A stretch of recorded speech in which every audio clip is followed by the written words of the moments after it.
A quiet letterbox guards a fatal truth. Welcome to Wolfe's Casebook. I am your host, Enigma.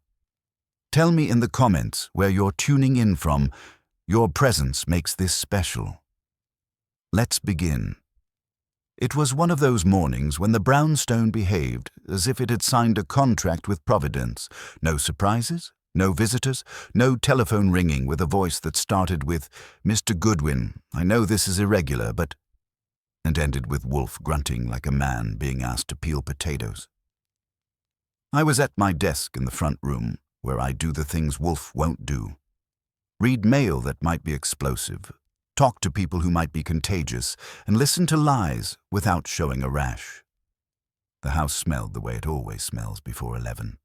Old wood, polished leather, a hint of Fritz's breakfast, and the faint suggestion of orchids upstairs, to like expensive ladies who never come down. Wolfe was above, in the plant rooms, communing with his pride and joy in complete physical inactivity, except for whatever motion was necessary to keep his fingers from cramping around the tweezers. If a man is going to worship something, orchids are as good as anything. At least they don't talk back. At 10:30, I was sorting through receipts and deciding whether to feel sorry for myself when the doorbell rang. That, right there, was the surprise. Fritz answered it with his calm, competent step.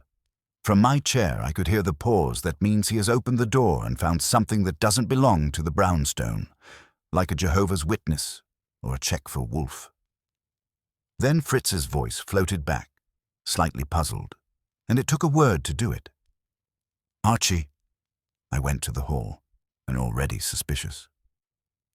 Fritz stood with the door open and his head cocked as if listening to an invisible violin. The stoop was empty. The street was empty except for a man at the corner with a dog, and the dog looked like it owned the neighborhood. In Fritz's hand was a large, flat envelope, tan, heavy stock, unaddressed except for one neat line in black ink. Nero Wolfe. Private. No stamp, no postmark, no messenger, no nothing. I took it from Fritz and looked at it, then looked down at the letterbox slot in the door. Old-fashioned brass, polished to Fritz's exacting standards, with a spring flap that snapped shut like a mouth that had just finished a secret. "How long since you opened the door?" I asked. "Only a moment," Fritz said. "The bell. I come. I open. I see no one. The letter is there, on the floor." "That's a nice trick." He frowned. "And trick?" "A ghost mailman." I turned the envelope over. It was sealed. Not wax, not tape, just the gummed flap pressed shut with authority. The paper felt thick enough to qualify as a minor building material. "Did you hear footsteps?" I heard nothing. I did. I heard opportunity, and I heard trouble. Mostly I heard Wolfe saying, "Mr. Goodwin, if you bring that to me without first determining whether it contains anthrax, you're an idiot." So I took it to the front room, put it on my desk, and studied it like it might bite. There was no return address, no watermark, no sign of being opened and resealed. The handwriting had that careful, educated look, plain, without flourishes, the kind you'd expect from a person who uses whom correctly and has never been arrested. I took my letter opener and slid it under the flap, just enough to lift it. So then I thought better of it and stopped. It wasn't anthrax I was thinking about. It was Wolfe's temper. The only thing in the brownstone more sacred than the orchids was Wolfe's autonomy. He liked his mail served to him like dinner, arranged, relevant, and not contaminated by my curiosity unless necessary. But this was necessary. It had materialized in our hall like a bad omen. I opened it. Inside was a single sheet of paper, folded once, and a smaller envelope clipped to it with a brass paperclip. The smaller envelope was sealed and had my name on it. Archie Goodwin. Do not open until instructed. I smiled. Anyone who tries to order me around on a paper is either very smart or very dead. The larger sheet had been typed, clean, old school, the kind of typeface that comes from a machine, not a laptop.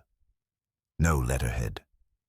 It read, Mr. Wolfe, I'm compelled to request your help in a matter that does not involve murder, yet but does involve a violation of privacy, severe enough to qualify as a felony of the soul. I cannot come to your house openly. I cannot telephone. I cannot write to you through the post. If you are willing to consider this request, instruct Mr. Goodwin to bring the enclosed envelope, addressed to him, unopened, to a public location at 1:15 p.m. today, specifically the second-floor reading room of the New York Public Library on Fifth Avenue. He is to sit at a table near the rear windows. If he does this, a woman will approach him and speak the phrase, "The letterbox kept it safe." He is to respond, "Safe is a relative term." She will then give him a second envelope for you. If you decline, burn this letter. If you accept, do not mention this in any telephone conversation. Do not involve the police at this stage. My fee is not your concern. My discretion is. A friend of necessity, I read it twice because I like to savor audacity. Then I looked at the smaller envelope with my name on it like it was a dare. Fritz came in, carrying a tray with coffee, and paused when he saw my face. "Is it bad news?" he asked. "It's interesting news," I said, which in this house is often worse. I heard the elevator creak upstairs as it moved, slowly, like it resented being used. Wolfe had finished with the orchids and was descending to his office for the morning's work of sitting and being profound. I put the typed letter back on the desk where he could see it the moment he entered. The smaller envelope I left clipped to it. I did not open it. Not yet. Wolfe came in, like a large man, moving with the minimum motion required by law. He wore his brown suit as if he had been born in it. His expression was neutral, which is Wolfe's version of alarm. He went to his chair behind the desk, sat, adjusted his weight with the ceremony of a bishop settling onto a throne, and looked at me. "Why are you not at your desk, Archie?" "I was," I said. Then the doorbell rang, and the letterbox performed a magic trick. His eyes shifted to the envelope. I held his gaze and let him take it in. Wolfe has a way of reading a room in 2 seconds without appearing to move anything but his pupils. "Explain," he said. I did. I told him about the empty stoop, Fritz hearing nothing, the envelope on the floor, and the instructions. Wolfe listened without interruption, which is always a sign that he is very interested and pretending not to be. When I finished, he reached out, took the typed sheet, and read it. He did not touch the smaller envelope addressed to me. He did not need to. Wolfe can smell secrets the way a bloodhound smells bacon. When he finished reading, he held the paper for a moment and then set it down as if it were a piece of evidence. His lips moved in a tiny, soundless adjustment. "A friend of necessity," he murmured. An affectation. Yet the instructions are precise. "Also theatrical," I said. "Meet me in the library. Code phrases. No phone calls. Sounds like either espionage or a marriage." His eyes went to mine. "There is an envelope addressed to you. You have not opened it." "No," I said. "I was waiting for permission from the higher authority." "That was prudent." He paused. How did it enter the house?" "That's what I'm curious about. I didn't see anyone on the stoop." "Fritz saw no one?" "He heard no one." Wolfe's tone was mild. And yet the envelope was in the hall. Therefore someone approached the door unseen or timed it with skill. Or, he made a small dismissive sound, it was placed earlier and unnoticed. Fritz would notice. Yes. He leaned back a fraction, which for Wolfe is practically a lunge. The question is not how it arrived, but why it was arranged to arrive thus. Because the writer is afraid, or wishes us to believe they are afraid. He tapped the typed letter with one finger. If this is a ruse, it is sophisticated.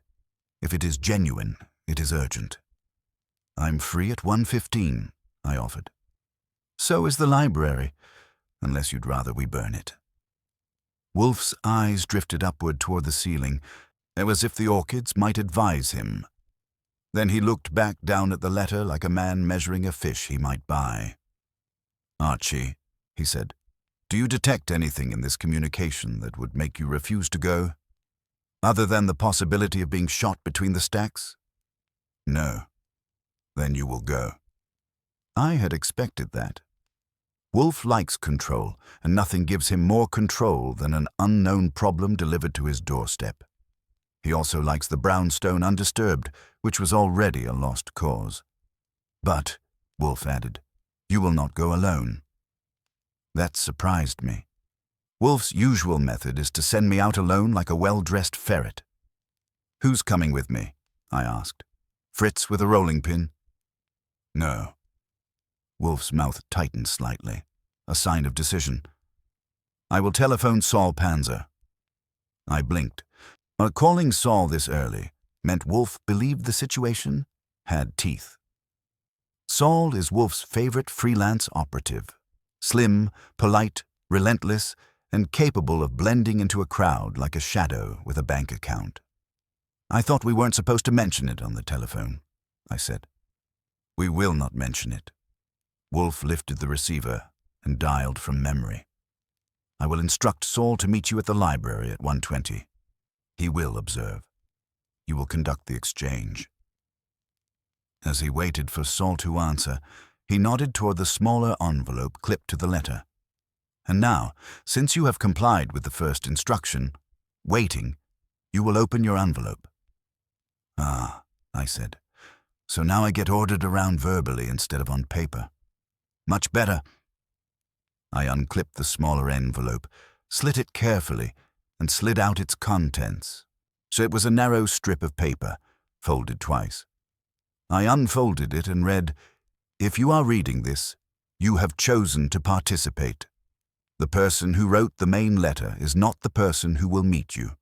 The person who will meet you is not the person who is most dangerous. Do not let Mr. Wolfe see the next envelope until you have read it. And whatever you do not mention the name Carslake inside your house. I read it again because it had that same flavor as the first. Precise, controlled, and just insulting enough to make you want to comply. Wolfe was still on the phone, saying only, Saul, yes, I require your presence at the New York Public Library at 1:20. You will observe Mr. Goodwin. Do not telephone me. If there is danger, remove it. I watched Wolfe while holding the strip of paper. He hung up, replaced the receiver. Svensson looked at me. Well, he said. I handed him the strip. He read it without changing expression. When he reached the last line, his eyes narrowed. Just a millimeter, but with Wolfe it's like watching a steel trap click. Do not mention the name Carslake inside your house, he repeated softly. I shrugged. That's what it says. Who is Carslake? Wolfe asked. I was hoping you'd tell me. Wolfe's gaze held mine. He was weighing something, whether to be offended, amused, or cautious. The truth is he was being all three, but he chose caution. This is an attempt to impose terms on me in my own house, he said, voice deeper. It is intolerable. Then we burn it, I said. No. His eyes gleamed faintly. We do not burn it. We proceed precisely because it is intolerable. Because someone has taken the liberty of employing my letterbox as a conduit for clandestine instruction and then presuming to protect me from a name within my own walls. I couldn't help it. I laughed. You're taking the case because they told you not to. Wolfe's chin lifted. I am taking the case because my privacy has been violated. That's a nice way to phrase curiosity. Archie, he said, you will go to the library at 1:15. You will sit near the rear windows. You will respond with the phrase provided. You will accept the next envelope. You will read it before you show it to me. Because the note told me to. Because it is sensible, Wolfe snapped, then recovered his calm. If the next envelope contains information intended to manipulate me, And I will not be manipulated without first knowing the shape of the manipulation. Fair, I said. And about the name Carslake? Wolfe's fingers drummed once on the arm of his chair, a rare tell. We will not mention it in this house, he said. I stared at him. Are you complying? I'm choosing. He leaned back, enormous and immovable. If the name is a trigger, if it is known to be overheard, recorded, or used as a signal, then it is prudent to treat it as such until we know more. That was the first time the thing felt real. Not melodrama real, like a guy in a trench coat. Real as in someone might be listening, watching, waiting for a word to be spoken in Wolfe's sacred brownstone. I glanced at the walls, the door, the calm, secure room I had always thought of as a fortress with a gourmet kitchen. And for the first time that morning, the silence in the house didn't feel restful. It felt attentive. All right, I said. I'll go play literary spy at the library. Wolfe nodded. When you return, you will give me the envelope. You will also give me an account of everything, every face, every mannerism, every pause. You want the woman's shoe size too, if it is relevant. Fritz entered quietly, as if he had been waiting for a cue. Lunch will be at 1, he said, eyes flicking between us. He could sense tension the way Wolfe senses an imperfect sauce. I'll eat after, I told him. Wolfe's head turned with slow disapproval. No, Archie. You will eat at 1. You will not conduct clandestine meetings on an empty stomach. Yes, sir, I said, because when Wolfe gets paternal, arguing is pointless. At 12:50, I put on my hat and coat.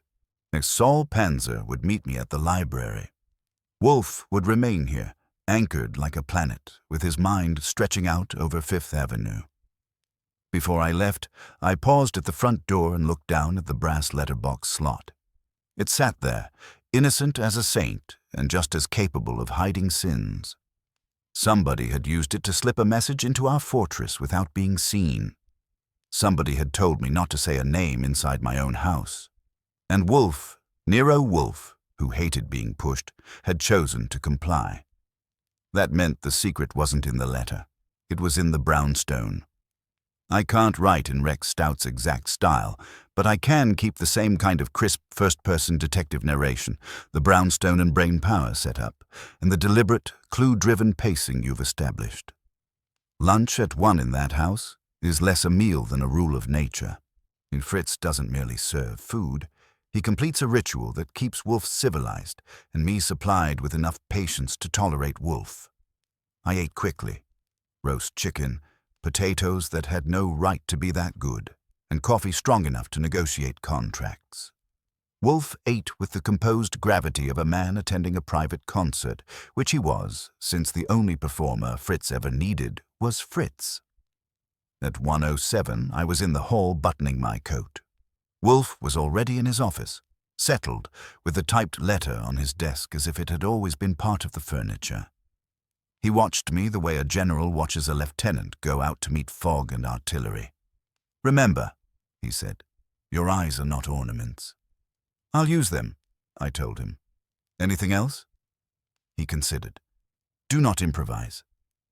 That made me grin. If I don't improvise, how will you have anything to scold me for? His mouth tightened, which was as close as he ever came to a smile when the air had an edge. Proceed, he said. Outside, January had that New York sharpness that makes the city look scrubbed clean and slightly hostile. I walked briskly to the corner and caught a cab, giving the driver Fifth Avenue and reminding him with a tone that suggested I had friends with badges that I did not enjoy scenic routes. The library, those marble lions, and that big solemn facade always makes me feel like I should have done my homework. I went up the wide stairs and into the building where the air smelled like paper and rules. The second-floor reading room wasn't the grand main room. It was quieter, tucked away, a place for people who wanted words without the audience. I got there at 1:13, found the rear windows, Nasson chose a table that gave me a clear view of the entrance and enough distance to feel the room breathe. I sat with my back to the wall because I wasn't raised by angels and pretended to look at a directory pamphlet. 2 minutes can feel like a week when you're waiting for a stranger with a code phrase. I used the time to inventory the room. A grad student type in a scarf was reading something thick with the devotion of a monk. 2 women in sensible coats whispered over a notebook. A man with a briefcase was scanning shelves like he was hunting the one book that would save his job. A library staffer in a grey cardigan walked the perimeter with the calm authority of someone who can ban you without raising her voice. At 1:18, Saul Panzer drifted into the room. If you didn't know Saul, you wouldn't notice him.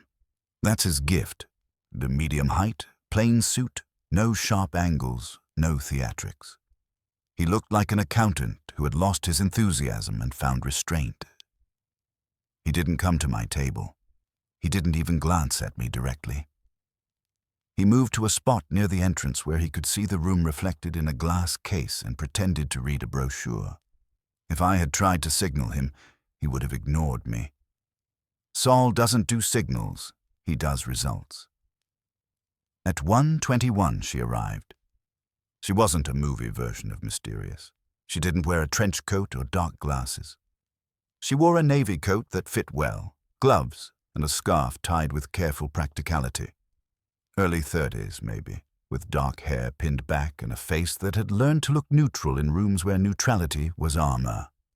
She walked in with confidence, but not swagger, paused as if orienting herself, and then moved toward the rear windows with her eyes doing a quick sweep that told me she was assessing exits. She found me, because of course she did. She came to my table and stopped at the edge like she was asking permission without asking. "The letterbox kept it safe," she said softly, and her voice had that controlled tone of someone who has rehearsed it and hates that she had to. "Safe is a relative term," I said. She exhaled. It wasn't relief. It was acknowledgement. Without sitting, she slid a white envelope onto the table. It was unsealed. The flap was tucked in like an invitation. Her hands were steady, but I noticed the faint whiteness at her knuckles, the way someone grips their own control. "For Mr. Wolfe," she said. "Are you the friend of necessity?" I asked. And her eyes flicked briefly toward Saul's position, so quick you'd miss it if you weren't waiting for it, which told me she had noticed him. That told me she was either trained or terrified. "I'm the messenger," she said, "not the author." "Convenient," I said. "What's your name?" She hesitated half a beat. "Lila," she said.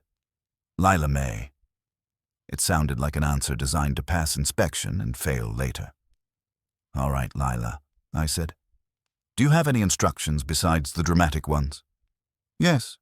She kept her voice low, but it had a sharpened edge now. "Read it, then decide whether you should bring it home." That matched the earlier note. "Don't let Wolfe see the next envelope until you've read it." Somebody was determined to make me the first filter, which either meant they believed Wolfe would explode on contact, or they wanted to steer me separately. "Anything else?" I asked. Her gaze held mine, and for the first time her composure wobbled. "If he takes it," she said, "tell him not to dismiss it as—" She searched for the word. "Domestic." "Domestic?" I repeated. "As in household trouble?" "As in your house," she said. My pulse did a small, unpleasant adjustment. "You mean the brownstone?" She nodded once. "It's already inside. It's been inside." I wanted to ask a dozen questions. What? Who? How? Why? But the library wasn't a confession booth, and she was already starting to withdraw as if lingering increased danger. "I'll pass it along," I said. She took a step back. "Do not follow me," she added, and her eyes were suddenly hard. "Do not try to find me. If you do, you will make it worse." Then she turned and walked away, with the pace of someone who was counting steps in her head. I didn't follow. Saul would, if following was wise. And Saul was already doing that thing he does, where he's standing in one place, but his attention is in two. I waited 10 seconds, long enough to look like a man minding his own business, then opened the white envelope and slid out the contents. It was a single sheet and a smaller folded note. The sheet was a photocopy of something handwritten, lined paper torn from a notebook, ink in a firm hand. The top had a date, January 8th. The body was a list. Not groceries, not chores. Names. 5 names, each followed by a time and a short phrase, and the phrases were banal on the surface. Delivery confirmed. Front step, basement light, kitchen window, voices, mail, 10 minutes. The times were all late night or early morning. The date was more than 2 weeks ago. At the bottom, a sentence. If discovered, deny, destroy, and do not speak Karslake indoors. So the name wasn't decorative. It was an instruction repeated by different hands, which meant it had become a rule in someone's mind. I unfolded the smaller note. It was typed. Mr. Goodwin. The list is a log of observations made by someone who had access to the interior of your home without your knowledge. The access was not forced. The person who made the log is now dead. The cause of death will be recorded as accidental. If Mr. Wolfe accepts this matter, he must do so, understanding that it concerns control of information, not theft of objects. The first violation was your letterbox. The next will be your kitchen. A friend of necessity. I sat there with the paper in my hands, feeling the library's quiet suddenly turn thin. A log of observations from inside our house. Access not forced. Person now dead. Recorded as accidental. And a line that stuck in my head like a splinter. The next will be your kitchen. Saul appeared at my elbow like he'd been summoned by the word dead. She left, he murmured, eyes steady. Went out, hailed a cab. No obvious tail on her. You didn't follow? I asked. I watched, he said. Following would have been noticed. She wanted to be noticed if someone followed. That's Saul, I told him. He's allergic to being used. I tucked the papers back into the envelope, but not before reading the list again, because Wolfe was right. My eyes aren't ornaments. The phrases were too specific to be invented casually. Basement light, kitchen window, voices, mail, 10 minutes. There's only one basement light in that house that matters, the one near the stairs, and the kitchen window. Well, Fritz would notice a shadow there faster than a cat notices a can opener. Let's go home, I said. On the cab ride back, I watched the street the way you watch a room when you suspect the walls are listening. Nothing jumped out. That doesn't mean nothing was there. New York hides people like a magician hides coins. At the brownstone, Fritz admitted us with his usual calm, but his eyes flicked to the envelope in my hand. Is it trouble? He asked quietly. It's a friend of necessity, I said, and even I didn't like the way that sounded now. Wolfe was in his office, Hunter waiting, as if he hadn't moved an inch, which was probably true. I entered, shut the door behind me, and then remembered the instruction like a cold finger. Do not mention Karslake inside your house. So I didn't. I walked to Wolfe's desk, put the unopened white envelope down, and looked at him. You were right, I said. It's not about the letter. It's about the brownstone. Wolfe's eyes sharpened. Explain. I'm going to, I said. But first, before we say anything else, tell me this. Have you noticed anything in the house that's wrong? Something moved, missing, too clean, too quiet. Wolfe stared at me for a long moment, and then his gaze shifted, just briefly, toward the door to the hall, as if he too had begun to hear the silence listening. Yes, he said, very softly. This morning, the spice tin in the kitchen was not in its proper place. For a moment after Wolfe said it, neither of us spoke. The office felt smaller, as if the walls had leaned in to hear about the spice tin.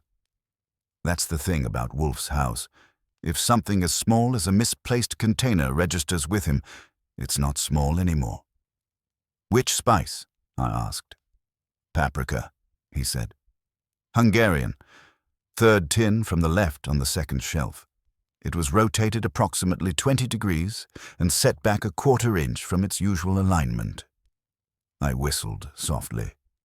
That's either a very bored burglar or someone who wanted you to notice. Yes. His eyes went to the envelope on his desk. Or someone who wished to establish a presence without stealing. That fits, I said. The log mentions the kitchen window, also the basement light. Hey, and I stopped myself. The forbidden name hovered in my throat like a bad word in church. I swallowed and adjusted. A person who is now dead. Wolfe's gaze snapped back to me. Dead. Recorded as accidental, I said, according to the note. That is a claim, Wolfe said calmly. Not a fact. I nodded. The messenger said the log was made by someone with access to the interior of this house. Access not forced. Then access was granted, Wolfe said. Or taken through complacency. I thought of Fritz, of doors locked at night with ritualistic care, of the house's routines as steady as tides. Complacency doesn't come easy here. No, Wolfe agreed, which suggests manipulation. I slid the envelope closer. Before you read it, I should tell you everything I saw. The woman, Lila May, or whatever her name is, was careful. She clocked Saul without blinking. She warned me not to treat this as domestic trouble. And she said it's already inside. Wolfe reached for the envelope but paused, his hand hovering. Inside, he repeated. An ambiguous term. She meant the house, I said. And maybe more than the house. His fingers closed on the envelope. He opened it and read without haste. As he read, his face did not change, but something in the room did. The air thickened. The silence sharpened. When he finished the list, he read the typed note, then read the list again, this time more slowly. 5 names, he said at last. Do you recognize them? 2, I said. One's a delivery guy who's been here a few times. Groceries, packages. Another looks like a contractor we never hired, but who rang the bell last month asking about the boiler. Wolfe's lip curled faintly. Is he pretexts? Yeah, I said. The others don't ring a bell, but the times do. Late nights, early mornings, windows, lights. And voices, Wolfe said. Mail, 10 minutes. Which is specific enough to hurt, I said. Also, the log ends with instructions not to say that name indoors. Same phrasing as my first note. Wolfe set the papers down with care. Then the name functions as a trigger or a signal, or as a means of coercion. Meaning? If spoken, it activates a response, Wolfe said.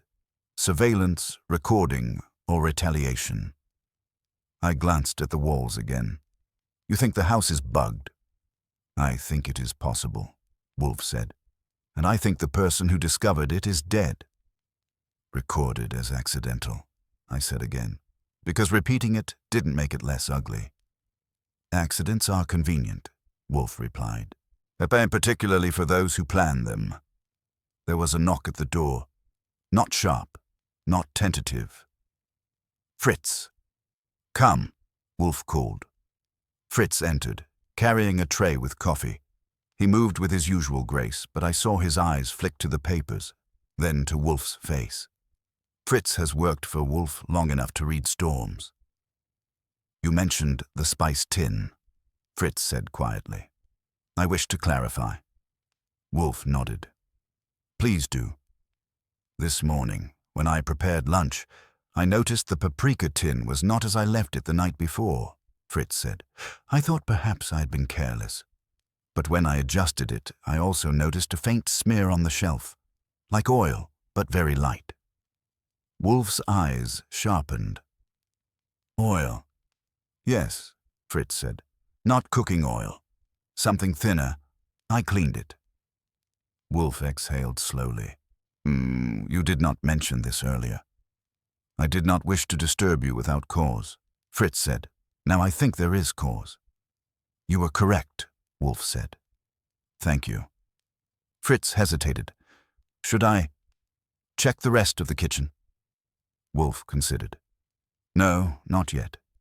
If someone wishes us to know they have been there, further disturbance may erase evidence. Fritz nodded, accepting that. Dinner will be at 7, he said, as if normalcy were an anchor, then withdrew. When the door closed, I leaned forward. So, someone entered the kitchen, touched a spice tin, left oil residue, and didn't steal a thing. Someone else logged movements and voices and ended up dead. And a mysterious friend of necessity is drip-feeding us information like it's a medication. Yes, Wolfe said. And someone has taken the liberty of observing this house. You don't like that, I said. I detest it, Wolfe corrected. But detestation is not strategy. What's the strategy? I asked. To determine who had access, Wolfe said. And why? That's a big list, I said. Deliveries, contractors, visitors, repairmen, and acquaintances, Wolfe finished. People who belong. I felt a small chill. You think it's someone we know? I think the most effective intrusions are made by those who appear harmless, Wolfe said. Or familiar. Then we start with the 5 names on the list, I said. And the delivery guy I recognize. I can find him. You will, Wolfe said. But not yet. I frowned. Why not? Because we must first establish the extent of the intrusion, Wolfe said. If the house is compromised, sending you out before securing our base would be imprudent. So we sweep for bugs, I said. Wolfe's mouth tightened. I will not have strangers tearing apart my walls. Saul could. No, Wolfe said. If there are devices, they were placed by someone who knew our habits. They may be subtle. We must proceed as if we are being heard. I lowered my voice instinctively. Wolfe noticed and nodded slightly. Exactly. Therefore, we will say nothing of substance aloud. That's going to be tough, I said. You're very substantive. We will adapt, Wolfe said. For now, we observe. Observe what? Reactions, Wolfe said. We will alter nothing except one thing. What's that? The paprika tin, Wolfe said. We will move it back to its improper position. I stared. You're baiting them. Yes, Wolfe said. If the intruder returns to check whether their disturbance was noticed, they will reveal themselves by timing, by method, or by anxiety. And if they don't? I asked. Then they are confident, Wolfe said, which is also revealing. I thought of the note's last line. The next will be your kitchen. What about tonight? I asked. Do we sleep? Wolfe regarded me with something like approval. You will sleep, he said. I will remain awake. That's not fair. Life is rarely fair, Wolfe said, but it is often logical. I rose. I'll go put the tin back wrong. Do so precisely, Wolfe said. 20 degrees, a quarter inch. Got it, I said. If I mess it up, the criminal will know I'm an amateur. As I reached the door, Wolfe spoke again, his voice low. Archie. Yes? Until we know more, as assume that every silence in this house is intentional. I nodded and stepped into the hall. The brownstone was quiet, immaculate, and suddenly unfamiliar, like a room you've known all your life and just realized has one extra door. In the kitchen, I found the paprika tin, turned it carefully, and set it back just wrong enough to be right. Then I stood there for a moment, listening. The house did not speak, which somehow felt worse. I didn't sleep well that night, which wasn't heroic vigilance so much as professional irritation. When a house you trust starts feeling like it's holding its breath, you don't snore, you listen. Every creak sounds like intent, every tick of the radiator like a signal being sent in Morse. Wolfe, true to his word, remained awake. I knew because at 2 a.m. I heard the faint, unmistakable sound of his chair being adjusted in the office downstairs, a careful shift of mass, as deliberate as a chess move.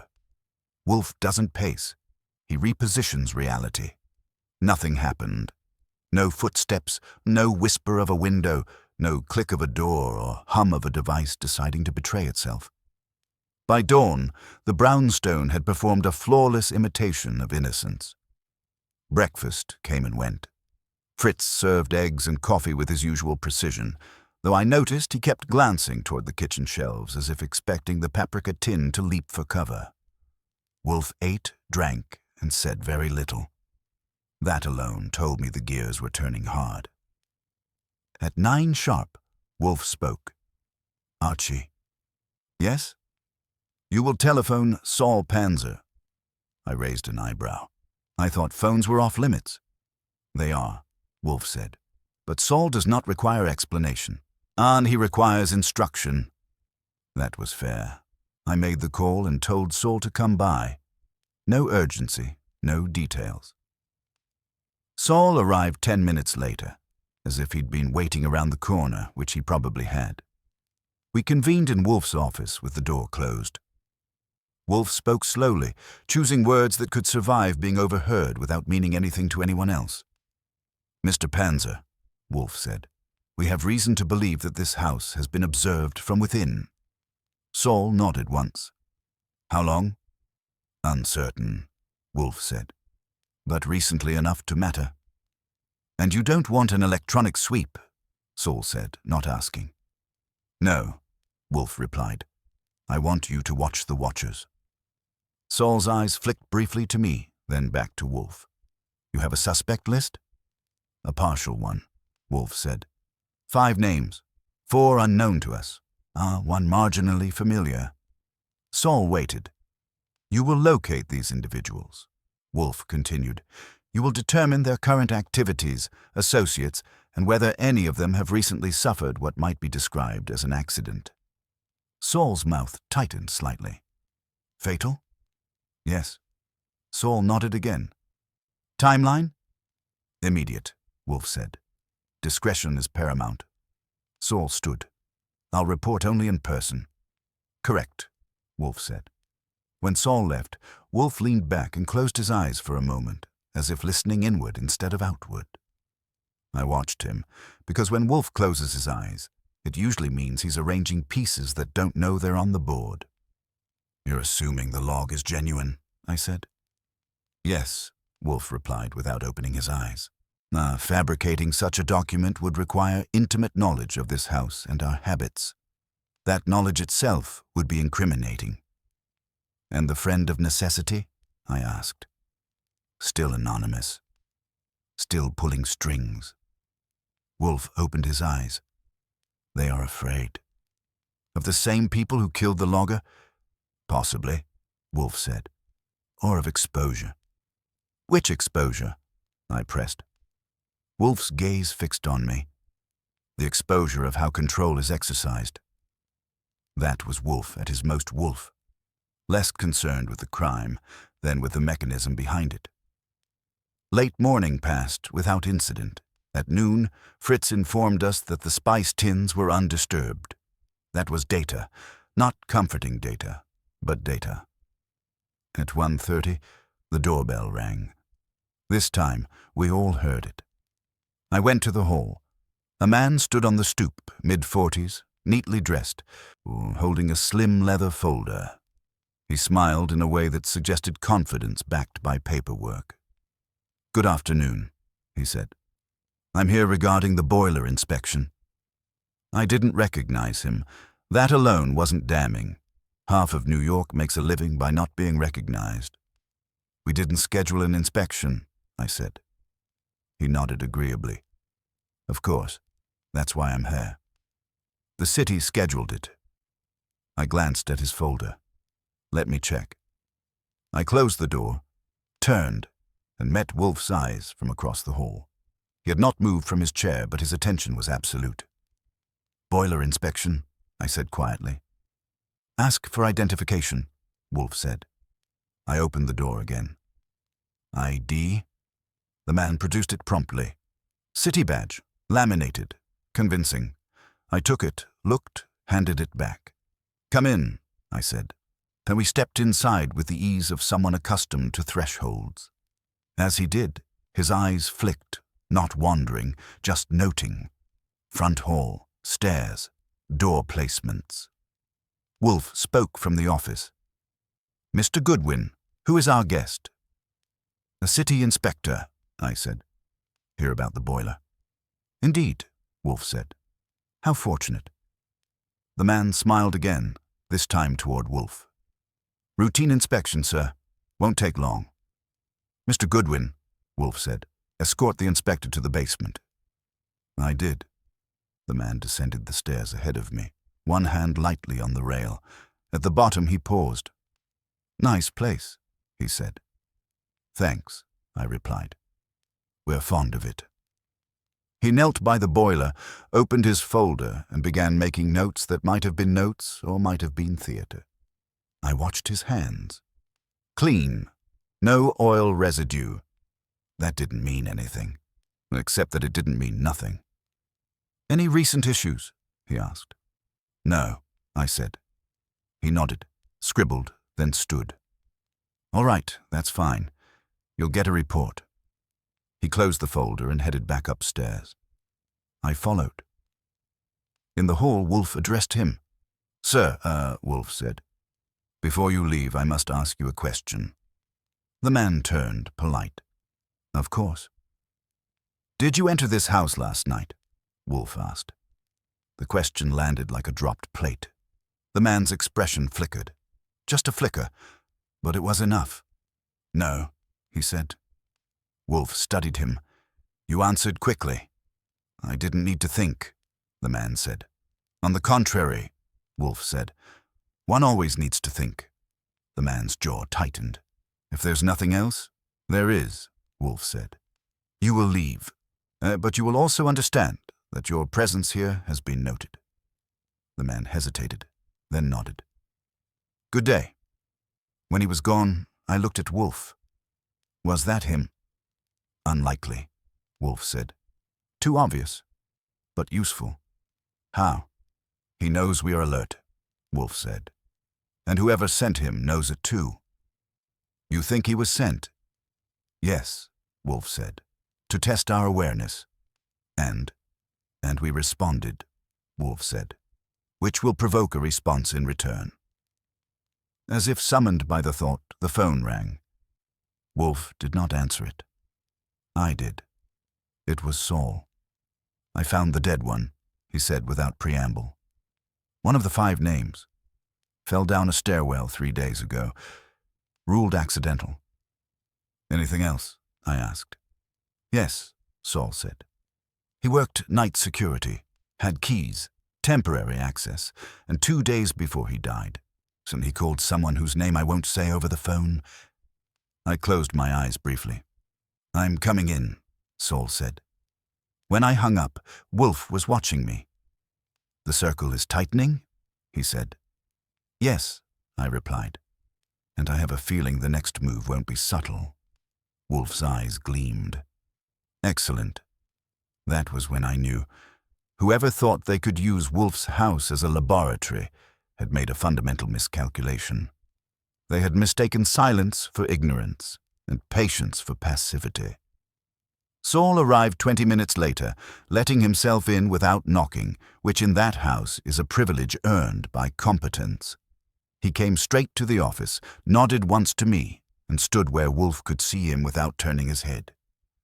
Tell me, Wolfe said. Saul did. The dead man was named Aaron Pike, late 30s, a night security at a midtown office building that subcontracted its guards the way restaurants subcontract linen. Pike had keys, temporary, rotating access, and a habit of picking up extra shifts. 3 nights before his death, he'd worked a building 2 blocks from the brownstone. 2 nights before, he'd made a call from a payphone. 1 minute and 40 seconds. The recipient was a number Saul didn't name because Saul had learned early that Wolfe liked his walls unsullied. The stairwell? Wolfe asked. Emergency exit, Saul said. Metal steps, no camera coverage. He fell the right way. Right for whom? I asked. Saul looked at me. For whoever didn't want him talking. Wolfe absorbed that. The other names? 2 are clean so far, Saul said. One's missing, the last one. Still digging. Missing how? I asked. No fixed address, Saul said. Phone disconnected. Credit cold. Wolfe's fingers tapped once on the arm of his chair. And the caller? Saul hesitated a fraction.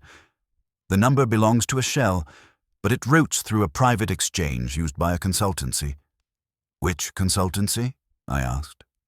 Saul glanced at Wolfe. Wolfe's eyes narrowed. Not much, but enough. You may write it, Wolfe said, nodding toward the pad on his desk. Saul did. He wrote 6 letters, neat and deliberate, and slid the pad across. Wolfe read it.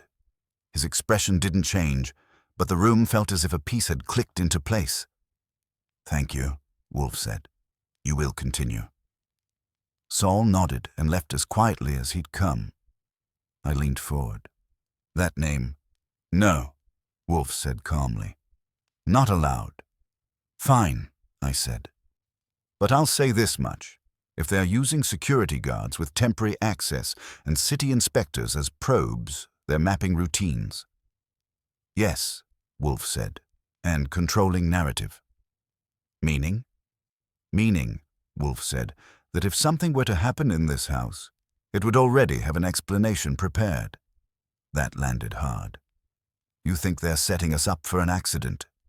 I think they are capable of it, Wolfe replied, and that capability alone demands response. So what's the response? I asked, because sitting here pretending we're being overheard isn't going to stop them. Wolfe's eyes lifted to the ceiling, to the unseen floors above. We will change the routine. That'll get noticed? Precisely, Wolfe said. We will introduce an anomaly. I smiled, despite myself. You're going to do something unexpected. Yes, Wolfe said. You will invite guests. I blinked. Plural. Yes, Wolfe said. From the suspect pool. You want them all here? I do, Wolfe said. Not at once. Sequentially. Under controlled conditions. That's bold, I said. Also risky. Risk is inevitable, Wolfe said. But confusion is a weapon. Who first? I asked.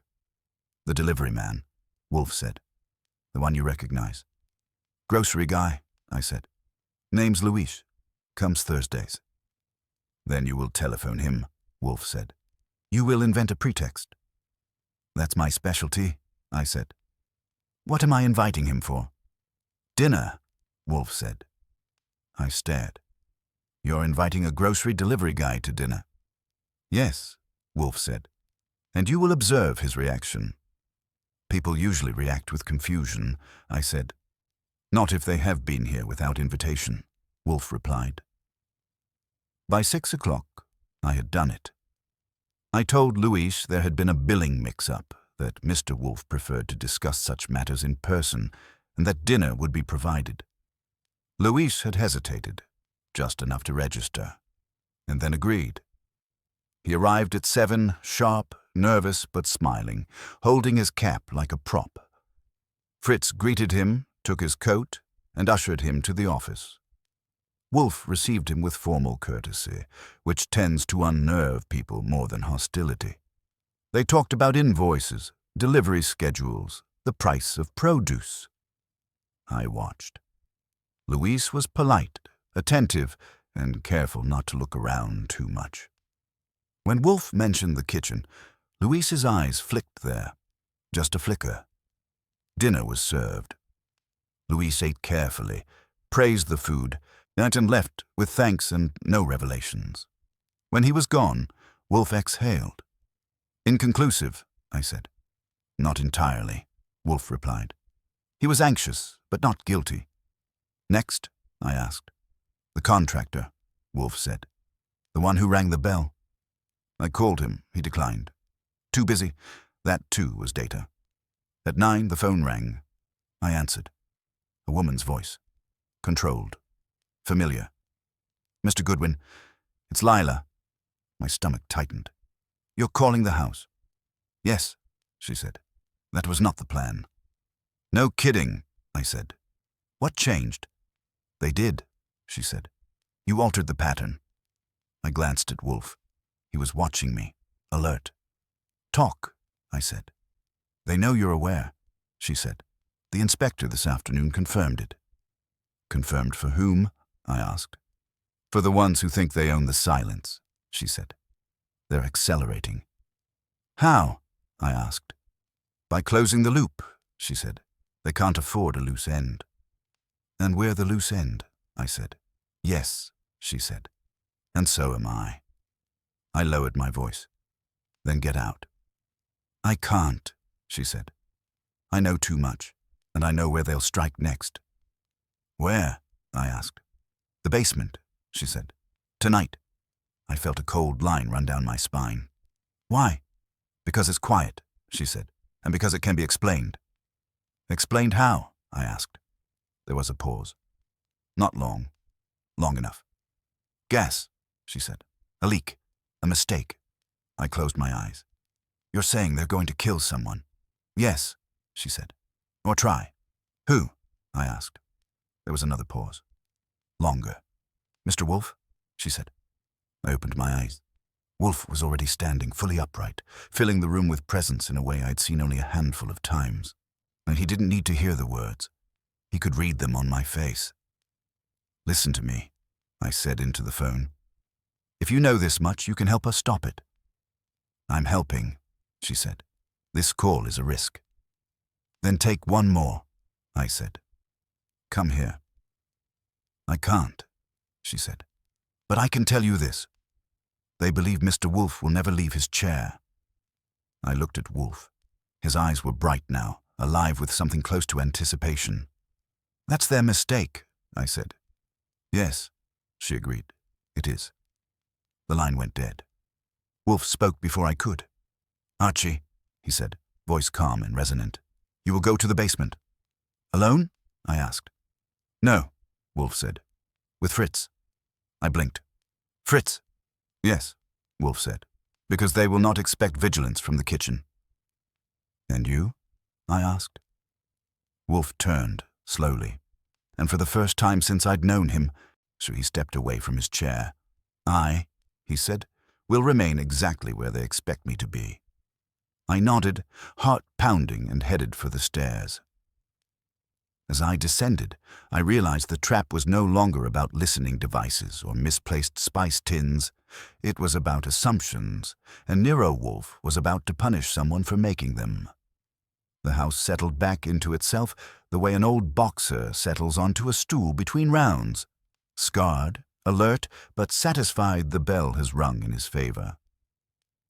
By late afternoon, the brownstone had resumed its rhythms. Fritz in the kitchen conducting order out of raw materials. The phones quiet. The front door behaving like a door again instead of a mouth with secrets. Wolfe summoned me to the office at 5. The light was angled just right, catching the curve of his desk and the bulk of him behind it. Then restored to his chair with an air of inevitability. If you hadn't known better, you would have thought he had never stood. Archie, he said, we will conclude this. Already, I said. No grand gathering, no parade of suspects. There is no need, Wolfe replied. The guilty party has conceded. By leaving town? By understanding the cost of persistence, Wolfe said. They came for control. They discovered resistance. I sat. You never named them. I did, Wolfe said mildly. I merely did not speak the name aloud in this house until it was no longer necessary. He slid a sheet of paper across the desk. Typed, clean, a memorandum. It is a consultancy, he continued. One that sells discretion to clients who prefer outcomes to process. They insert observers, collect habits, manufacture leverage. When leverage fails, they adjust the environment until misfortune appears natural. Accidents, I said. Yes, Wolfe said. and explanations prepared in advance. "And Aaron Pike?" I asked. "A liability," Wolfe said. He recognized a pattern he could not unsee. When he called to clarify it, he was removed. "Recorded as accidental," I said. Wolfe nodded. "A stairwell is persuasive." I leaned back. "And Lila?" Wolfe's eyes softened just a fraction. She was an analyst, not an operative. She understood the architecture of the thing, how information moves, how silence is enforced. When she realized the brownstone was being mapped, she attempted to interpose herself. "By using the letterbox?" I said. "Yes," Wolfe said. "A violation meant to warn." "Is she safe?" I asked. "For now," Wolfe said. "Her usefulness is exhausted. She will disappear into obscurity, which is the safest place for someone like her." "And the gas," I said. "That was meant to scare you." "On the contrary," Wolfe said. "It was meant to kill me with plausibility." I let that sit. "Because everyone knows you never leave your chair." Wolfe's mouth twitched. "Everyone believes what is convenient." "So you baited them," I said. "With the spice tin, with the dinner invitation, with doing nothing." "Yes," Wolfe said. "They required confirmation that we had noticed. When we provided it, they escalated. That revealed their hand." "And when you stood," I said, "it broke the script." "Precisely," Wolfe said. "Organizations like theirs depend upon predictability. When confronted with deviation, they retreat to preserve the narrative." "Meaning they won't come back," I said. "Meaning they cannot afford to," Wolfe replied. "I've informed them through appropriate intermediaries that any further intrusion will be met not with resistance, but with exposure." I smiled. "You scared them with sunlight." "I threatened them with their own product," Wolfe corrected. "Information." The phone rang. Wolfe looked at it, then at me. "Answer it," he said. It was Saul. "It's done," Saul said. "They've closed the local office. Files shredded, assets reassigned. No one will admit anything, which is how you know they're finished." "Anyone object?" I asked. "Only the kind of objection that dissolves under scrutiny," Saul said. "You want names?" "No," Wolfe said, loud enough for Saul to hear. "I want silence." "Then you have it," Saul replied. When I hung up, Wolfe was already reaching for his book, so the case filed away in that mental cabinet of his labeled "Resolved Without Mess." "So that's it," I said. "No police, no charges." "No justice?" Wolfe asked. "Depends how you define it," I said. Wolfe closed the book without opening it. "Justice," he said, "is the restoration of balance. The law is merely one method." Fritz appeared in the doorway. "Dinner is served," he said. We ate well. Wolfe always did after a victory. The paprika tin remained exactly where it belonged, aligned with military precision. The kitchen window reflected only us. The basement light stayed off. After dinner, Wolfe lingered over his coffee. "There is a moral here," he said. "Let me guess," I said. "Something about appetite?" "About restraint," Wolfe replied. "Power exercised invisibly invites abuse. Power confronted invites accountability." I nodded. "And the letterbox?" Wolfe glanced toward the front hall. "It will continue to accept mail," he said. "But never again will it be assumed to be unnoticed."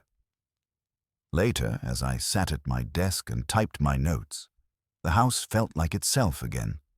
Not merely quiet, but owned. Silence, reclaimed, is a luxury.